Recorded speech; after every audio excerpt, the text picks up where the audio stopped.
तो स्वागत है आपका हमारे YouTube चैनल स्मिथ सैन में। तो चलिए शुरू करते हैं एक और मज़ेदार वीडियो और देखते हैं आज हमारी थाली में क्या क्या चीज़ें हैं।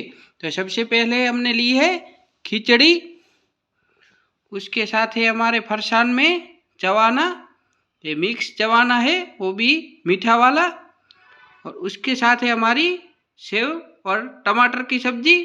आप लोग इसकी रंगत देख सकते हो, इसमें हमने सेव तीखी वाली ली है जिसका स्वाद बहुत अच्छा आता है, और उसके साथ है हमारी गवार फली की सब्जी, इसमें हमने पिसा हुआ लहसुन और अदरक डाला हुआ है। आप लोग इसका कलर देख सकते हो कितना बेहतरीन कलर आया हुआ है। और साथ में हमारा सलाद, इसमें हमने ककड़ी, टमाटर और प्याज डाले हैं, ऊपर से हमने चाट मसाला और लाल मिर्च डाली हुई है।